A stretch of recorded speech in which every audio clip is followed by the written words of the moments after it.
നമസ്കാരം പ്രിയപ്പെട്ട സുഹൃത്തുക്കളെ, വളരെ പ്രധാനപ്പെട്ടൊരു വീഡിയോ ആണിത്.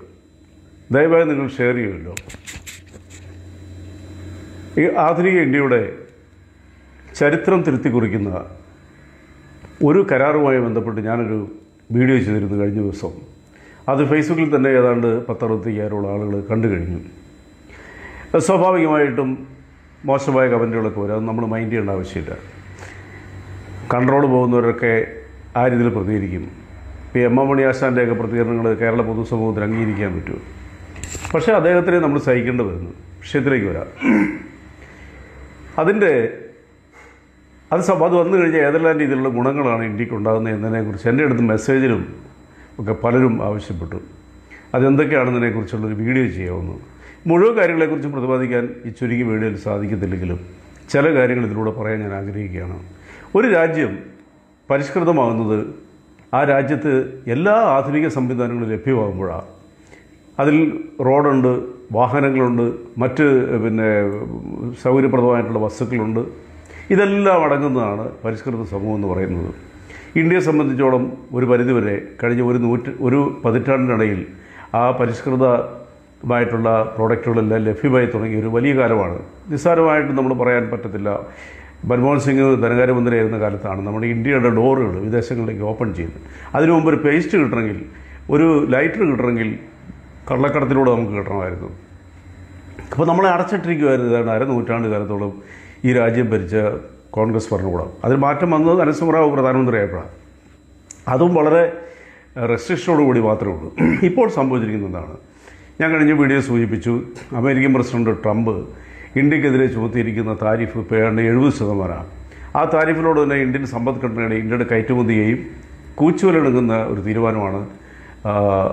ഏറ്റവും കൂടുതൽ പ്രോഡക്റ്റുകൾ നമ്മൾ ഇന്ത്യ എക്സ്പോർട്ട് ചെയ്യുന്ന അമേരിക്ക എടുത്ത തീരുമാനങ്ങൾ.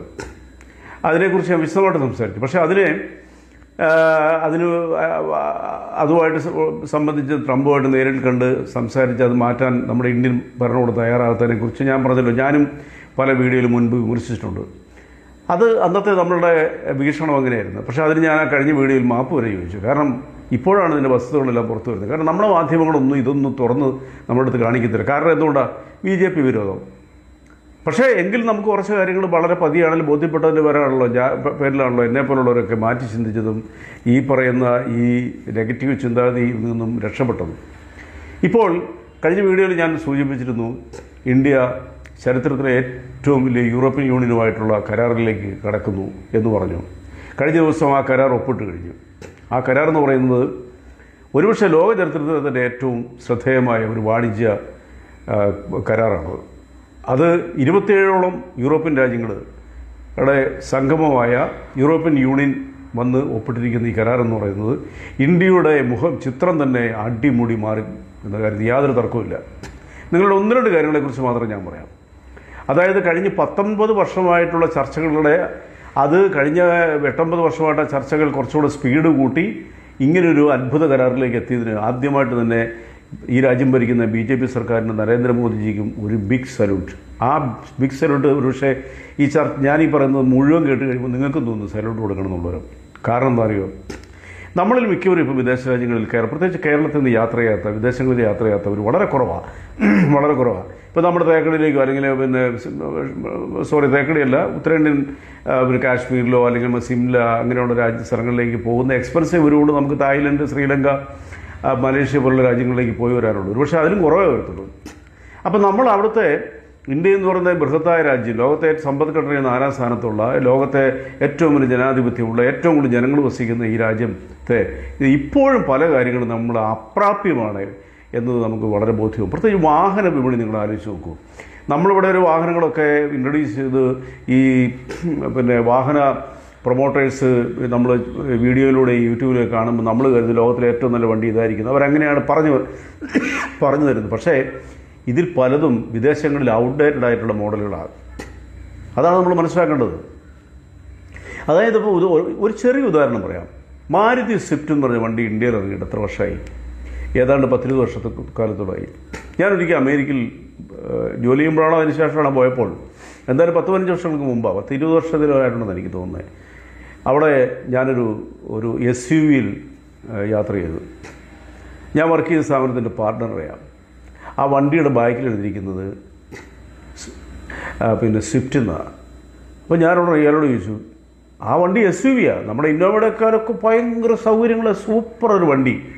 അപ്പോൾ ഞാൻ ചോദിച്ചത് നമ്മുടെ ജപ്പാൻ, ഇത് അവരുടെ പിന്നെ മാരുതി സുസുക്കി എന്ന് പറയുന്ന പോലെ തന്നെ സുസുക്കിയുടെ പിന്നെ SUV ആണ്, സ്വിഫ്റ്റാണ്. നമ്മുടെ നാട്ടിലെ സ്വിഫ്റ്റും ഇതും തമ്മിൽ കണ്ടു കഴിഞ്ഞിട്ടുണ്ടെങ്കിൽ ആ മലയും എലിയും തമ്മിലുള്ള വ്യത്യാസമുണ്ട്, സത്യമാണ്. അപ്പോൾ എപ്പോഴും നമ്മുടെ നാട്ടിൽ വരുന്നതെല്ലാം ഈ പഴഞ്ചൻ പണ്ടത്തെ മോഡലുകൾ. അതിൻ്റെ കാരണം എന്താണെന്ന് നിങ്ങൾക്ക്, ഇങ്ങോട്ടുള്ള ഇറക്കുമതി തിരുമത ഭീകരമാണ്. 140-150% ഇറക്കുമതി തിരുവ് വാഹനങ്ങൾക്ക്. അതുകൊണ്ടെന്ന് വേണ്ടി ശ്രീലങ്കയിലും ദുബൈയിലും അല്ലെങ്കിൽ ഗൾഫ് രാജ്യങ്ങളിലും ഈവൻ മലേഷ്യയിലും തായ്ലൻഡിലും കംബോഡിയയിലും പിന്നെ വിയറ്റ്നാമിലൊക്കെ കാണുന്ന വാഹനങ്ങളുടെ മോഡലുകൾ നമ്മുടെ നാട്ടിലില്ല എന്നുള്ളൊരു വസ്തുത ഞാനിതിനെക്കുറിച്ച് പലതവണ ചർച്ചകളിലും ഫേസ്ബുക്കിൽ എഴുതിയിട്ടുണ്ട്. പലപ്പോഴും നമ്മൾ ഈ രാജ്യത്ത് നിങ്ങൾ ശ്രീലങ്കയിലേക്ക് പോകും, മോഡേൺ വാഹനങ്ങൾ കണ്ട ഞെട്ടിപ്പോകും. ഇതൊന്നും ഇന്ത്യൻ നിരത്തിലല്ല. ഇന്ത്യ ആകപ്പാടുള്ള BMW, ഓഡിയുടെയൊക്കെ അതും അവിടെയൊക്കെ ഔട്ട്ഡേറ്റഡ് ആയിട്ടുള്ള ഈ കമ്പോണൻസ് കൊണ്ടുവന്ന് പിന്നെ ഫിറ്റ് ചെയ്യുന്നതാണ്. അതേസമയം ആ വാഹനങ്ങളൊക്കെ നിങ്ങൾ യൂറോപ്യൻ വിപണിയിൽ പോയാൽ ഇതിൻ്റെ പകുതി വില പോലും ഇല്ല.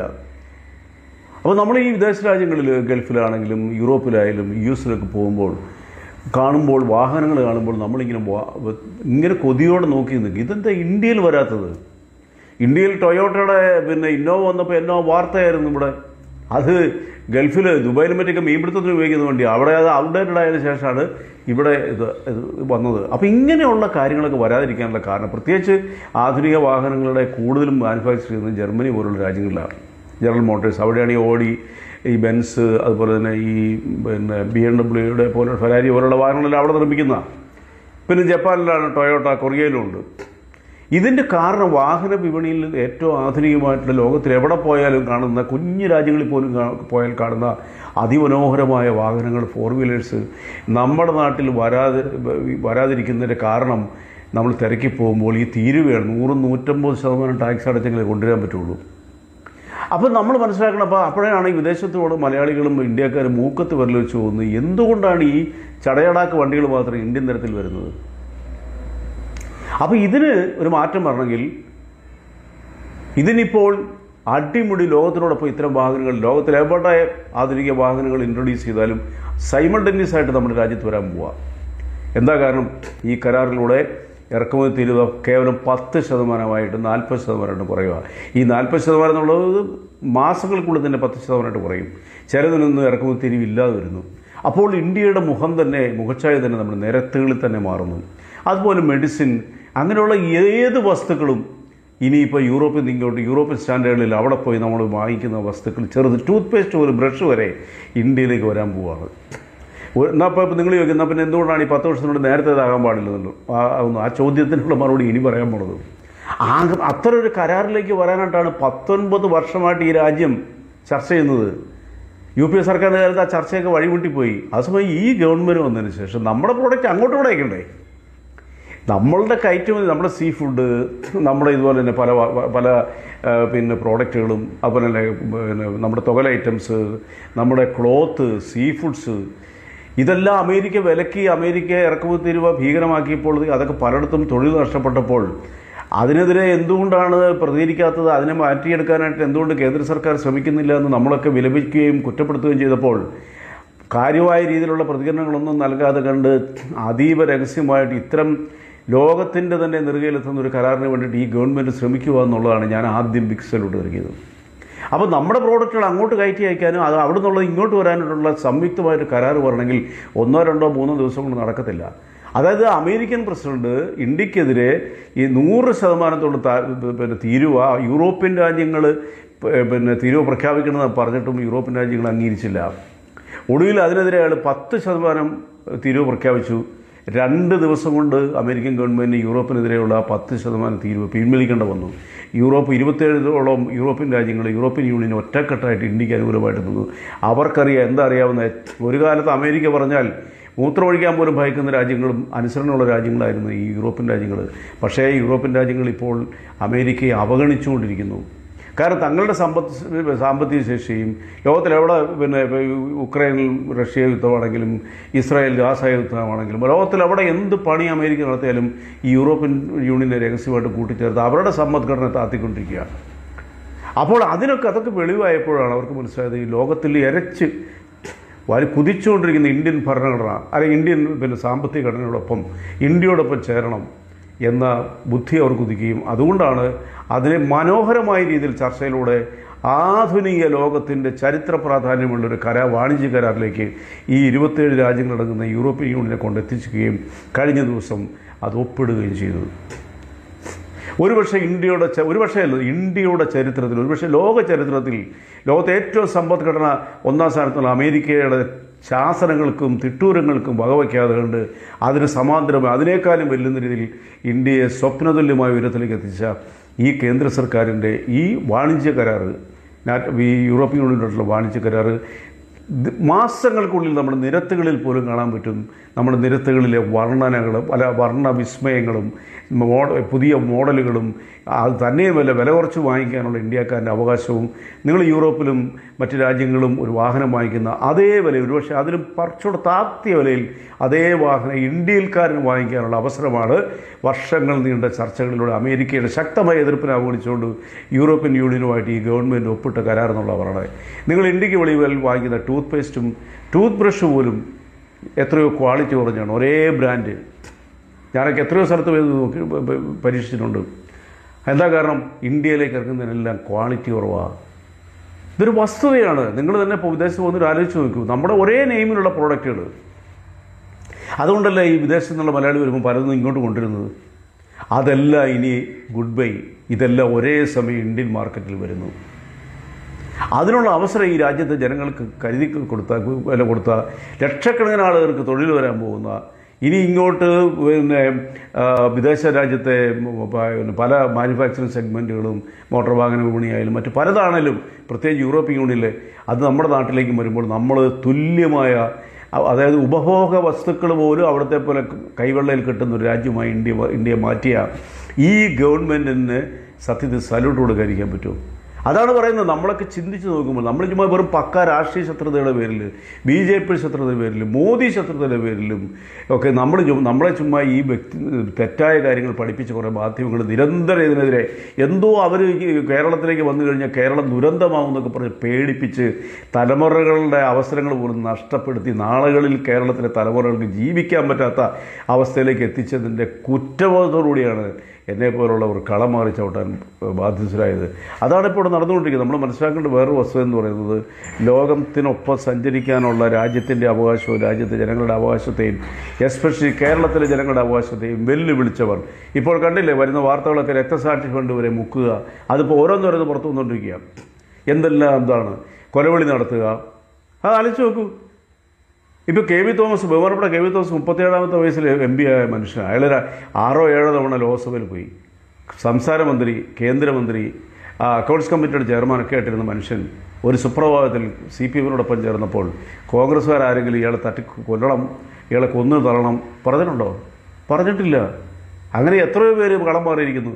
പക്ഷേ ഒരു രാജേന്ദ്രൻ മാറിയപ്പോൾ MM മണി എന്ന് പറയുന്ന ഈ അശ്ലീലം മാത്രം വായിന്ന് പറയുന്ന മനുഷ്യൻ പറഞ്ഞല്ല, അയാളെ കൊന്നു തള്ളണം എന്നാണ് പറഞ്ഞത്. തീർത്ത് കളയണമെന്നൊക്കെ അയാൾ വിളിച്ചു പറയുന്നത് മൈതാനത്തിരുന്നുണ്ട്. അയാൾക്ക് അതിനുള്ള ആംബിയറൊന്നുമില്ല, അത് വെറും പൊക്കളാച്ചയാണ് അയാൾ. പക്ഷേ അത് കേട്ട് ഏതെങ്കിലും ഒരു സഖാവിനോ അല്ലെങ്കിൽ ഏതെങ്കിലും അയാളെ അനുകൂലിക്കുന്ന ഒരുത്തന്നെ ഈ കടുങ്കൈ ചെയ്താൽ എന്ത് ചെയ്യും? നമ്മൾ ആലോചിക്കണ്ടേ? ഇങ്ങനെയുള്ളൊരു നാട്ടിൽ ഇനി ഇത്തരം വിഷജന്മങ്ങൾക്ക് വിലസാനുള്ള അവസരം നൽകാതെ ഇവരെ പോലുള്ളവരൊക്കെ തീർച്ചയായിട്ടും ആ പാർട്ടിക്ക് തന്നെ പറ്റിയൊരു വലിയൊരു ഗതികേടാണ് ഈ മനുഷ്യനെയൊക്കെ ചുമന്നെടുക്കുക എന്നുള്ളത്. കാരണം അദ്ദേഹം കേരളം മുഴുവൻ 14 ജില്ലയിലും പോയി പ്രസംഗിച്ചാൽ ഈ പാർട്ടിയോട് ഇല്ലാതായിക്കോളൂ. അദ്ദേഹം മാത്രമല്ല, അങ്ങനെ കുറേ എണ്ണമുണ്ട്. ഞാൻ അതിലേക്കല്ല നടക്കുന്നത്. ഒരിക്കൽ കൂടി നിങ്ങൾ ശ്രദ്ധയിലേക്ക് കൊണ്ടിരുന്നു. നമ്മുടെ രാജ്യം വമ്പൻ രീതിയിൽ കൊടുമുടി കയറി വികസനത്തിലും എല്ലാത്തിനും ഏറ്റവും പരിഷ്കൃത രാജ്യങ്ങളുടെ സംഘവുമായ യൂറോപ്യൻ യൂണിയനുമായിട്ട് നടത്തിയ ഈ വാണിജ്യ കരാർ ഒരിക്കൽ കൂടി നിങ്ങളെ ഓർമ്മിപ്പിക്കട്ടെ. ഇതിൻ്റെ മുഴുവൻ വസ്തുതകളും സത്യാവസ്ഥകളും മുഴുവനും പല മാധ്യമങ്ങളും കുറേയൊക്കെ റിപ്പോർട്ട് ചെയ്യുന്നതിനും മറച്ചു വെച്ചിരിക്കുക എന്താണ് ഇതിൻ്റെ ഫ്യൂച്ചർ എഫക്റ്റ് എന്നുള്ളവരും. പക്ഷേ ഇതിനകത്ത് ഈ കരാറിൽ ഒത്തിരി കാര്യങ്ങൾ അതിലേക്ക് പോകാനുണ്ട്. ചുരുങ്ങിയ വീഡിയോ സമയമില്ലാതെ ഇത്രയും കാര്യങ്ങൾ മാത്രം പറഞ്ഞുകൊണ്ട് ഞാൻ ഈ വീഡിയോ വൈൻഡപ്പ് ചെയ്യുകയാണ്. ദയവായി പ്രിയപ്പെട്ട സുഹൃത്തുക്കളെ, നിങ്ങളിത് ഷെയർ ചെയ്യണം, മാക്സിമം നമ്മുടെ ആളുകളിൽ എത്തിക്കാൻ ശ്രമിക്കുക. എൻ്റെ അറിവിൻ്റെ പരിമിതി കൊണ്ടാണ് ഞാനിത് പറയുന്നത്. ഞാൻ വലിയ എക്സ്പേർട്ടൊന്നുമില്ല. എങ്കിലും എനിക്ക് ലഭ്യമായ വസ്തുതകൾ പ്രകാശം പരക്കുന്ന സുന്ദരമായ ഭാരതത്തിന് വേണ്ടിയിട്ട് ഈ രാജ്യത്തെ ഭരണകൂടം നൽകുന്ന എല്ലാ സുന്ദരമായ അതിസുന്ദരമായ അവസരങ്ങൾക്കും നന്ദി പറഞ്ഞുകൊണ്ട് താങ്ക്സ് എ ലോട്ട്.